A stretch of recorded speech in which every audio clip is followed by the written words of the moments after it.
I'm a big foodie, so I was also looking at some practice which would help me be a little more healthier in life, and I tried everything from gymming to cycling to running, but nothing stuck with me. And when I started practicing Hatha Yoga, it really stayed with me and it had a much deeper impact on me apart from my physical health.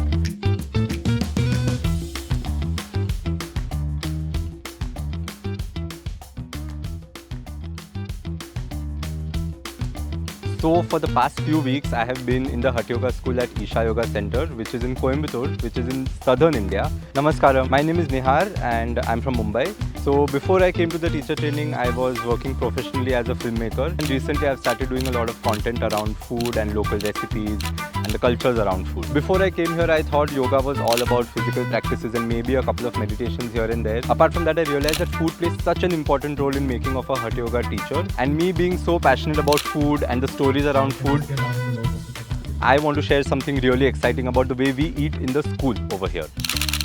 We usually have 2 meals a day over here. One is at 10 o'clock in the morning and one is at 7 p.m. in the evening. So the kind of food that we are served over here is in two categories. It is spicy and non-spicy, and I usually prefer spicy food. But we try to avoid heavy to digest foods, overly fermented foods, and also we include a lot of foods that are lighter on the stomach, like salads and fruits and buttermilk and nuts and stuff like that. But another aspect of the same thing is that what I've learned over here is that if I keep 1/4 of my stomach empty while eating, it helps the food to get digested faster, and even once I get up after eating the food, I'm feeling as light as I was feeling before I ate the food. So today we just finished our food session where we looked at how Ayurveda influences the way we eat in the school, and we also delved into certain aspects of how Satvic food influences our physical and mental states. And right now I have a very interesting opportunity to go and speak to our teacher, and I'm curious to know what does she have to say about how our eating habits and Ayurveda influences our daily lifestyle. I've been studying here for 12 years. I studied Ayurveda and Siddha. Can you tell me something about the Ayurvedic philosophy? So there is this one quote where it says, when the food is wrong, the medicine is of no use. But when the food is right, the medicine is of no need. There are 3 doshas for the body, Vata, Pitta and Kapha. Likewise, there are 2 doshas for the mind, Rajas and Tamas. But there is also a natural state for the mind which is called Sattva. In the scriptures, they have beautifully quoted this. Ayus Sattva Bala Arogya Sukha Priti Vivardanaha Rasyaha Snigdha Sthira Hridya Ahara Sadhviha Priyaha, which means that promotes strength, health, joy, satisfaction, sliminess in the food and more water content, warm and pleasing to the heart. So which increases the sattvic quality of their mind, which helps in their sadhana. Here we serve cow ghee, which is one of the sattvic food. It not only increases your physical flexibility and digestive fire, it is also called as sarpi in Sanskritam. That means which increases your memory, intellect and cognitive functions. Here we also serve them horse gram, which is high plant-based protein source, which increases the samat prana in the system and helps all other prana in balance.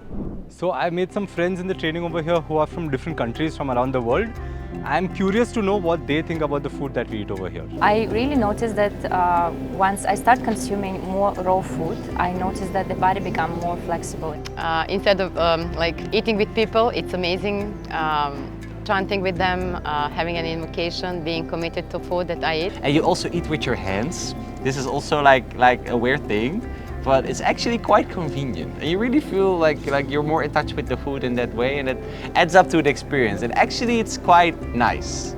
I guess my perception originally when I came here was that everything was going to be spicy and I was going to be in a terrible spot because I'm not good with spicy food, but you know, they've been kind enough to give us non-spicy food, which I definitely appreciate. Chana sundal. Like lemon rice.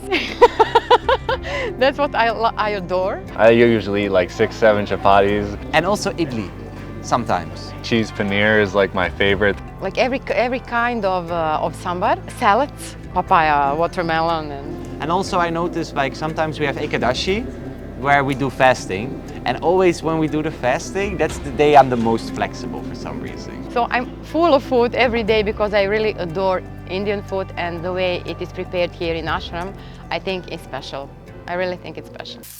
This is Akshaya, where food for about 10,000 plus people is cooked every day on a daily basis. Also, the food that we eat in Hatha school is cooked right over here. So I'm really excited to see what is happening inside.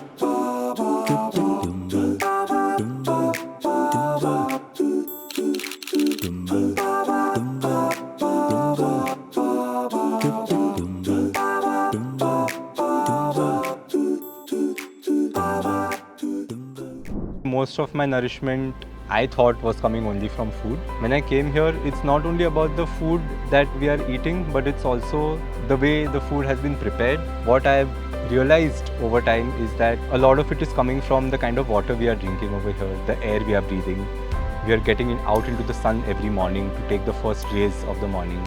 And also we are walking barefoot, so we are walking on the soil. And we are listening to words of wisdom from our teachers during the food sessions.